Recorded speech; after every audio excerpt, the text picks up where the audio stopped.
Time out. Time out. Comedies are officially good again?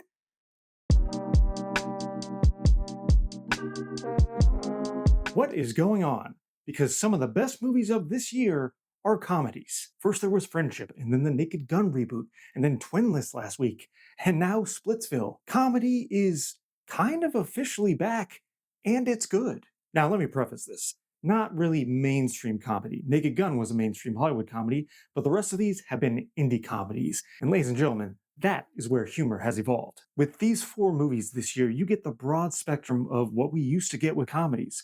Friendship is the totally oddball, weird anti-comedy. Naked Gun is the mainstream Hollywood comedy we've been craving. Twinless was the dark indie comedy, and now Splitsville is a return to screwball comedy. I hate to jinx it, but we are so back. Splitsville starts with a deceptively simple premise. Ashley wants a divorce from Carrie. She's just not feeling it anymore. And Carrie, devastated, runs to his friends, the happily married couple, Paul and Julie. Carrie wants to know what is their secret. Well, turns out they have a sort of arrangement. They're in an open relationship. Yes, Paul and Julie both get to sleep with whoever they want. This gives Carrie an idea. Instead of a divorce, how about he proposes an open relationship with Ashley? She decides to go along with it. You see, for his first out-of-marriage experience, Carrie decides to sleep with Julie. And despite Paul's cool exterior, he is not okay with it. This sets up what becomes a complex and hilarious love quadrangle. Splitsville is from Michelangelo Covino, the writer and director whose first film, The Climb, was an indie comedy success. That movie was co-written with his buddy and co-star, Kyle Marvin. The duo teams up again to write this one, and you can tell they wrote it because their wives are played by Dakota Johnson and Adria Arjona. I mean, hey, if you can make the movie, why not cast your dream wives? The Climb was almost a quintessential indie comedy, starting with a prickly premise and then evolving or devolving from there.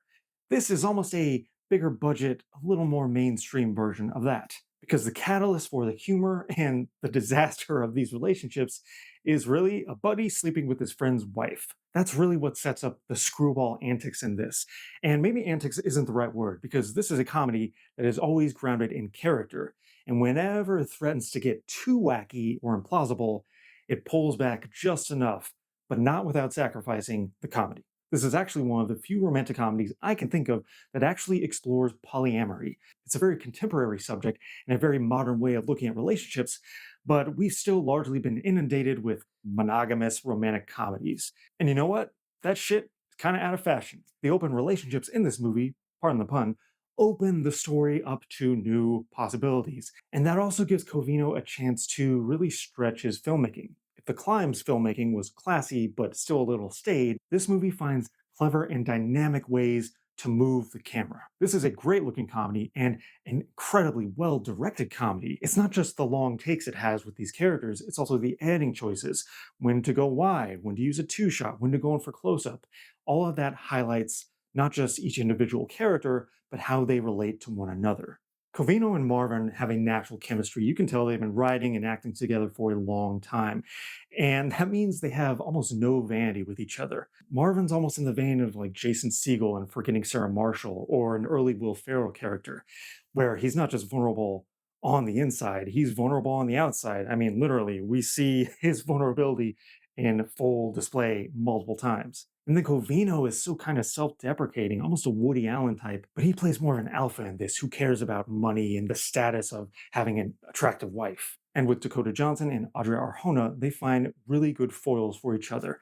Johnson, let's be honest, kind of got dragged this summer for Materialists.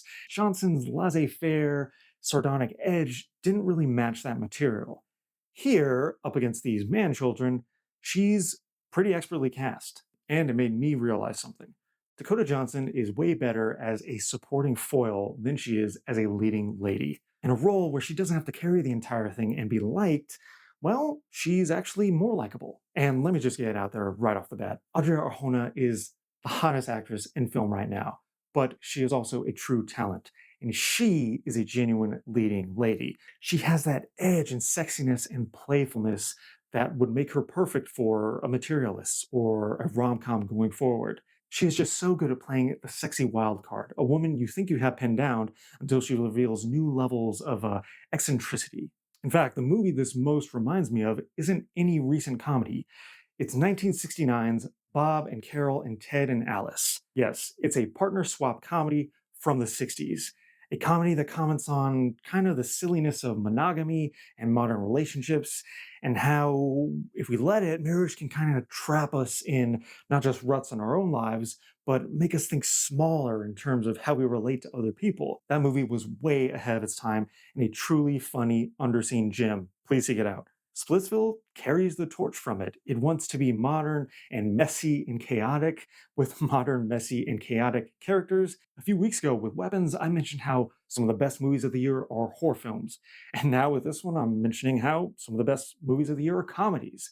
Horror and comedy seem to go hand in hand, and it's just interesting how they've really risen to the top, these two genres, to give us some of the most enjoyable movies of the year. Splitsville is a wild, chaotic, unpredictable, but thoroughly modern comedy that is hilarious and thought provoking. I had such a great time with this. I can't wait to see what Covino and Marvin do next. I give it an exceptional 4 out of 5 stars. If you like this review, please like and subscribe or follow me on Letterboxd at Ramirez316. Again, I am so glad I am not in a relationship. I'm so alone.